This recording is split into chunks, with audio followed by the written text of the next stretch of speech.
the Sunday Times in particular have a lot of info on it.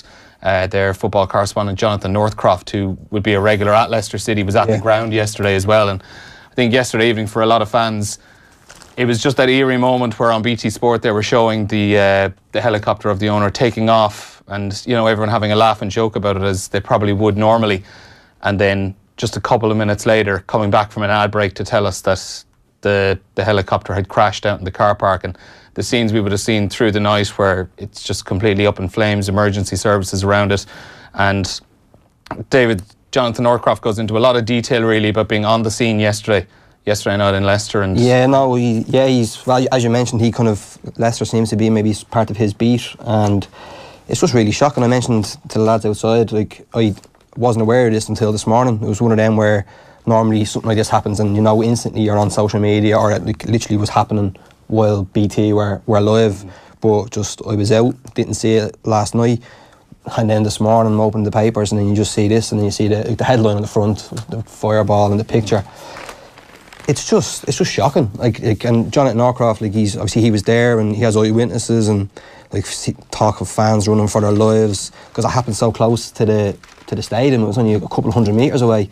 So as desperate as it is, like the Leicester owner, was Siwa Hanaprava, like obviously prayers for him, but like the fact that no one else seems to have been caught up in this is an absolute miracle. Like Peter Shilton was there at the match with his wife, and just quote saying how just they're on the way home, just totally in shock. It happened straight in front of us as we were leaving the ground.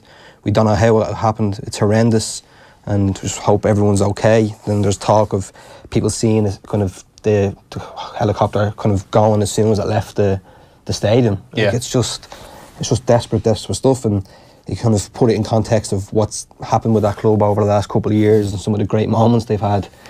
It's just so tragic. And their owner was at the front of all of that. Like, the people of Leicester absolutely adore him. And that's what actually comes through in the pieces. Like, there's talk of like the players.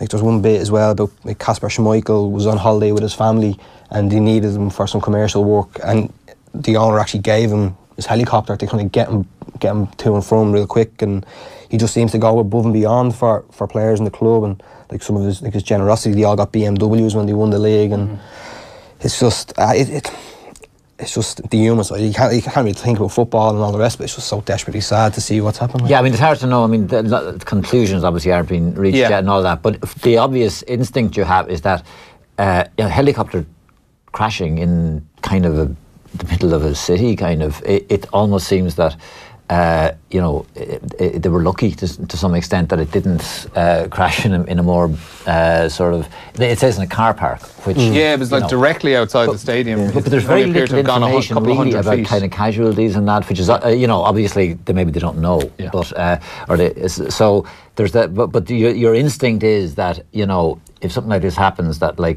there could be a lot more kind of carnage if it.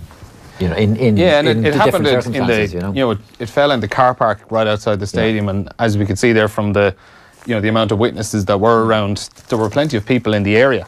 So that was it. And even like Jonathan Northcroft, he makes the point that obviously journalists who are there and they were obviously inside the stadium, they would have been like filing their match reports or whatever, hear what happened and then come running out. Like the photographer from the Sunday Times who was at the game, like he's quoted as well, and he's just saying like there was a mechanical sound. I thought it was a crane on the railway or something, and then suddenly there was silence, and then it's like something switching off, and you hear the mechanical noise, and then it just hits the ground with an almighty crunch, and before you knew it was up in flames in seconds.